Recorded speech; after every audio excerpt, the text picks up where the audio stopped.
जहां ना पहुंचे रवि वहां पहुंचे कवि। अर्थात जहां सूरज की किरणें तक नहीं पहुंचती वहां पर एक कवि पहुंच जाता है।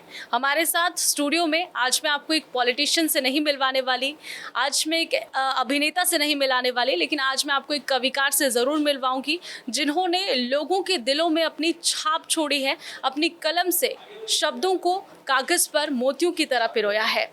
नमस्कार, आप देख रहे हैं लिविंग इंडिया न्यूज़। मेरा नाम है नेहा शर्मा और आज स्टूडियो में इस पॉडकास्ट में मेरे साथ मौजूद है डॉक्टर अनीश गर्ग। तो अनीश जी, सबसे पहले आपका बहुत बहुत स्वागत है स्टूडियो में। मैं भी बहुत बहुत आभार व्यक्त करता हूं लिविंग इंडिया का कि जिनके इतने प्रखर चैनल पर मुझे अपनी उपस्थिति दर्ज करने का सुअवसर मिल रहा है। तो मैं सभी दर्शकों को भी और चैनल का भी अभिवादन करता हूं।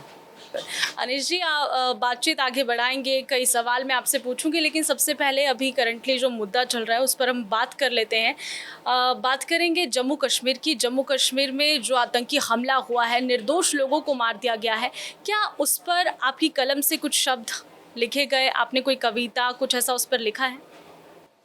बड़ा अच्छा और बड़ा मुझे लगता है कि अच्छा तो नहीं कहूँगा, लेकिन बड़ा रेलिवेंट आपने बड़ा प्रश्न किया है कि एक कलमकार जो होता है, जो कवि होता है, लेखक होता है, सामयिक मुद्दों पर जब उसकी कलम चलती है तो हमें लगता है कि हमारे ऊपर माँ शारदा की कृपा है। और कहीं ना कहीं हमारे जो कवि जो होता है वो उसकी संवेदना की वजह से जाना जाता है, वो उसके मार्मिक हृदय की वजह से जाना जाता है। तो ऐसे समय पर हम लिखते नहीं है, वो लिखवाता है। उसमें मैं कहा करता हूँ कि मेरा मेरा मुझ में क्या ही है, कि मेरा मेरा मुझ में क्या ही है, जो कुछ है बस तेरा है, कागज कलम बाजार से आए, शब्दों पे हक तेरा है। तो वो माँ सरस्वती लिखवाती है। और ऐसे समय पर लिखना, मुझे लगता है कहीं ना कहीं हम कवियों के पास कलम की ही ताकत है।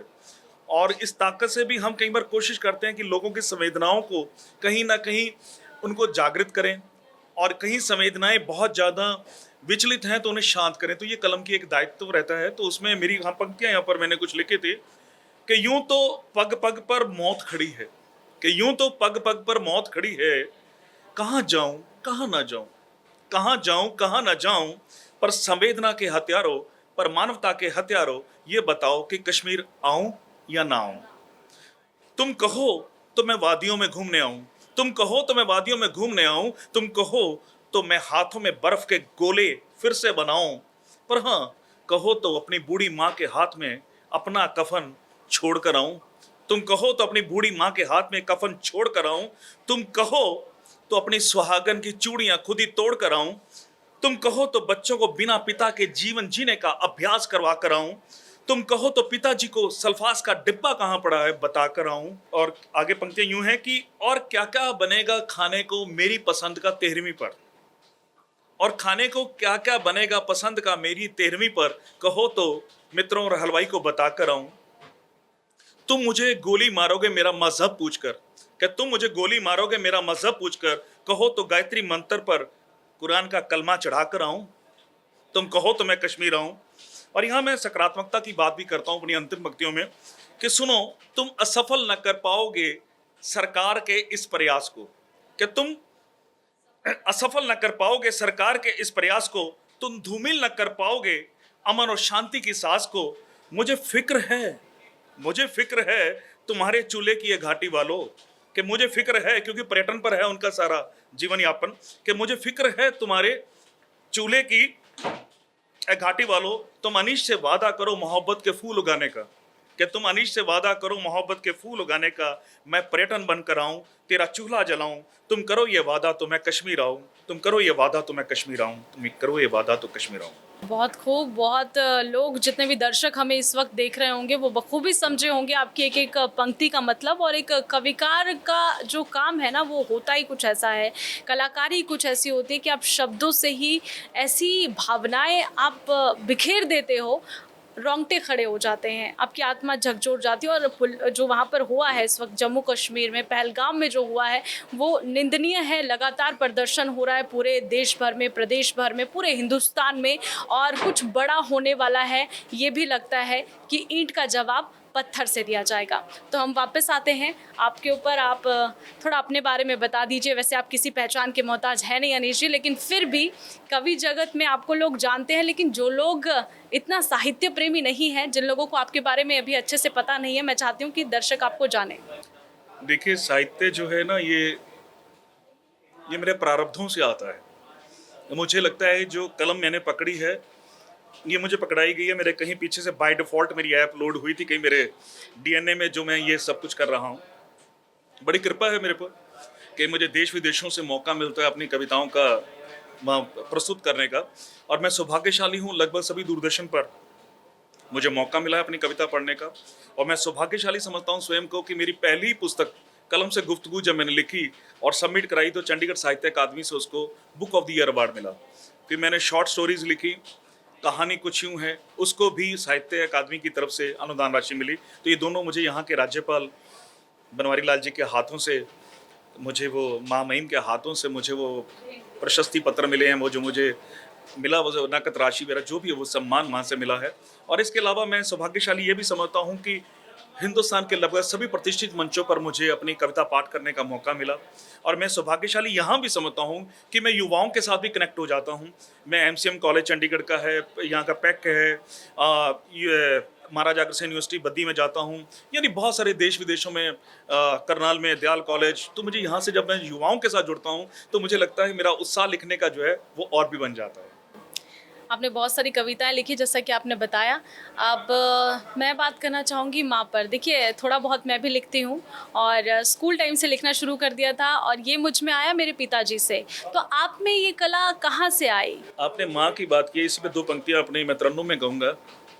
मेरे घर में भी है मंदिर जहाँ भगवान रहते हैं, जहाँ भगवान रहते हैं, करें पूजा हम जिनकी उन्हें माँ बाप कहते हैं। तो सचमुच ये जो होता है ये माँ बाप की ही देन होती है। और मैं तो ये भी कहा करता हूँ कि ना जा मंदिर ना जा मस्जिद, ना गुरुद्वारा ना गिरजा, पगले माँ बाप के चरणों में है सारी दुनिया, यहीं गिरजा यहीं गिरजा यहीं गिरजा। बिल्कुल, बहुत खूब, बहुत अच्छा आप लिखते हैं।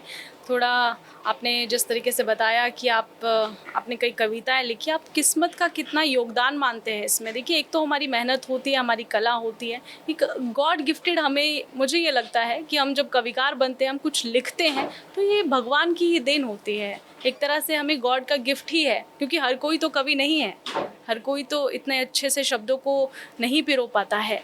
तो आप क्या समझते हैं किस्मत का कितना रोल होता है? देखिए कर्मा का जो आपने सिद्धांत है, ये कर्मा, देखिए दो भाव होते हैं आपके अंदर। जब आप या कर्ता बन सकते हैं या दृष्टा बन सकते हैं, ये दो भाव आपके भीतर होते हैं। और मुझे लगता है कि कर्ता भाव जब जागृत हो जाता है तो दृष्टा भाव भी स्वयं में भी जागृत हो जाता है। तो ये भी एक, मैंने पहले ही बोला कि प्रारब्धों का ही खेल होता है कि इसमें, और जहाँ आपके प्रारब्ध, आप प्रारब्धों की बात सुन लेते हैं, आपको भीतर की आवाज़ सुन लेते हैं और उसी क्रम में आप लग जाते हैं, तो कहीं ना कहीं आपका भाग्य भी आपका साथ देना शुरू कर देता है। लेकिन आप विपरीत दिशा में अपने कर्मास या अपने प्रारब्धों का जो आपका लेखा जोखा है उससे विपरीत दिशा में जब बहने की कोशिश करते हैं, तो कहीं ना कहीं भाग्य भी आपका साथ नहीं देता। तो ये भाग्य और कर्मा मेरे हिसाब से दोनों इकट्ठे चलते हैं, समानांतर चलते हैं। तो देखिए वो आप, हम बचपन से छोटे किंग लुइस की कहानी पढ़ते थे, वो जो स्पाइडर वाली जो स्टोरी पढ़ते थे कि बार बार वो राजा हार गया, वो उसने मकड़ी को चढ़ते हुए बार बार देखा। तो ये कहानियां भी कहीं ना प्रेरणा ही है कि आप प्रयास करते रहें। तो कहते ना कि क्या हुआ, क्या देखते हो अपने हाथ की लकीरों को, तकदीर तो उनकी भी होती है जिनके हाथ नहीं होते। तो ये मैं तकदीर का मानता हूँ, लेकिन तकदीर से ज़्यादा मेरे माँ बाप का आशीर्वाद और आप सभी दर्शकों की मोहब्बत, सुनने वालों की मोहब्बत, ये कहीं ना कहीं तकदीर से बड़ी हो जाती है। आपने अभी तक बहुत सी कविताएं लिखी होगी, उसमें से कोई एक आध जो आपको बहुत अच्छी लगती है, आपके दिल को छूती है? मैं दो कविताएं, एक तो बड़ी सादी सी, मैं एक कविता तो मुझे बहुत अच्छी अपनी इसलिए लगती है कि मुझे लगता है कि हम 9 रस पे लिखते हैं। काव्य के 9 रस हैं आपके, रौद्र रस, करुण रस, हास्य रस। लेकिन मेरा मानना ये है कि एक कवि की नैतिक दायित्व ये भी बनता है, उसकी जिम्मेवारी बनती है कि वो अपने देश के लिए, जिस देश में वो पैदा होता है, जिस धरा पे वो पैदा होता है, उस धरा के लिए भी उसकी कलम की समर्पण होना चाहिए। तो मेरी पंक्तियां यूं आया करती, भगत सिंह से प्रेरित होकर, उनकी लाइनों से प्रेरित होकर लिखा था, और बड़ी प्रचलित हुई हैं पंक्तियां कि यूं यूं ना मोहब्बत पे बेहिसाब लिखा करो, कि यूं यूं ना मोहब्बत पे बेहिसाब लिखा करो, अपनी कलम से कह दो कि इंकलाब लिखा करो। और जरूरी तो नहीं माशूका की हर बात पे लिखना, कि जरूरी तो नहीं माशूका की हर बात पे लिखना, कभी जयचंदों को भी तीखा जवाब लिखा करो, अपनी कलम से कह दो कि इंकलाब लिखा करो। और साहब उसने शहर क्या छोड़ा तुमने गजल लिख डाली, कि उसने शहर क्या छोड़ा तुमने गजल लिख डाली, कभी शहीद की माँ पे भी किताब लिखा करो, अपनी कलम से कह दो कि इंकलाब लिखा करो। तो मुझे ये लगता है बड़ी लंबी कविता है कि आपके अंदर इंकलाब की भी आप सामयिक मुद्दों पे देश की जैसी स्थितियां हैं, आपके आसपास समाज की जो स्थितियां हैं, वहां आपकी कलम की बुनतियां जो है ना वो उसके अनुकूल और उसी के ही उसमें बननी चाहिए। मुझे ऐसा लगता है कि आपका भी यही नहीं है कि आपने किसी मेरी माशूका ने मेरे साथ बेवफाई कर ली तो मैं बस वही लिखे जा रहा हूँ, वही लिखे जा रहा हूँ। वो लिख नहीं रहा हूँ, वो मैं अपना दर्द लिख रहा हूँ। लेकिन अब मुकम्मल कवि, मुकम्मल शायर, मुकम्मल लेखक तब हैं जब आपकी कलम सभी रस पे, सभी रंगों पे विविधता के साथ चलेगी, तब आपको रमता है वो कवि। बहुत खूब आपने जिस तरीके से कविताएं सुनाई है। सबसे पहली कविता जो आपने सुनाई थी जम्मू कश्मीर में अभी जो हाल फिलहाल में हादसा हुआ है, पर्यटकों को बेरहमी से मारा गया आतंकवादियों के द्वारा, वो कविता मेरे दिल को, मेरे मन को छू गई और मैं उम्मीद करती हूँ कि दर्शकों के मन को भी वो छू गई होगी।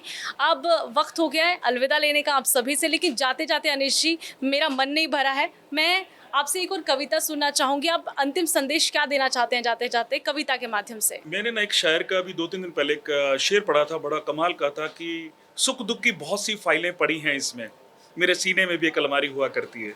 तो सुख दुख जीवन के रंग हैं, ये हुआ त्रासदी। उसके बाद मैं फिर भी जीवन का संदेश देना चाहूँगा अपनी कविता के माध्यम से कि बुझे बुझे से क्यों नजर आते हो, पल भर को सेल्फी में मुस्कुराते हो। एक बात कहूँ, हंसते हुए तुम बहुत खूबसूरत नजर आते हो। भीतर का वाईफाई ऑन करो ना, मिलने आई हैं खुशियां तुमको, अपनी लोकेशन बता दीजिए, थोड़ा हम मुस्कुरा देते हैं, थोड़ा आप मुस्कुरा दीजिए। और जो अभी हमसे जो दिवंगत आत्माएं हमसे अलग हुई, उन पर पंक्तियां हैं कि यूं समझो कि रेलगाड़ी में बैठे हैं, कोई चढ़ जाएगा कोई उतर जाएगा, जिस जिसका स्टेशन आएगा बारी बारी से उतर जाएगा, जाने वाला तो चला गया, कब तक अंधेरों में यूं ही बैठे रहोगे उदास, सुनो उठो बत्तियां जला लीजिए, थोड़ा हम मुस्कुरा देते हैं, थोड़ा आप मुस्कुरा दीजिए, थोड़ा आप मुस्कुरा दीजिए। बिल्कुल, बहुत बहुत शुक्रिया आप स्टूडियो में आए, आपने इतनी अच्छी अच्छी कविताएं सुनाई। उम्मीद करती हूँ दर्शकों को भी पसंद आई होगी। ये हादसा जो हुआ है वो बहुत ही दुखद है और अभी तक जो जनता है हमारे देश की वो इससे उभर नहीं पा रही है। हालांकि आप कह तो रहे हैं कि मुस्कुरा दीजिए, लेकिन मुस्कुराना बहुत मुश्किल है। जब तक ईंट का जवाब पत्थर से नहीं दिया जाएगा तब तक मुझे लगता है कि देशवासियों के चेहरे पे मुस्कान आना थोड़ा कठिन है। नेहा जी, अंतिम में बात में काट रहा हूँ, लेकिन इतना सच है कि हम आशावादी लोग हैं। हम जीवन के सुख दुख के दोनों रंगों को बड़ी अच्छी तरह से स्वीकार करते हैं। हिंदुस्तान के जो लोग हैं, भारतवासी हैं, मैं ये कहता हूँ कि मैं सिख हूँ, मैं शब्द गाऊंगा, कि मैं हिंदू हूँ, मंत्र गुनगुनाऊंगा। तुम अपनी बंदूक में गोलियां तैयार रखना, मैं लाल चौक पर फिर से तिरंगा फहराऊंगा, मैं लाल चौक पर फिर से तिरंगा लहराऊंगा। बहुत खूब, आपकी कविताओं में एक जादू है जो हर एक शख्स को झकझोर कर रख देता होगा और मुझे तो रख रहा है।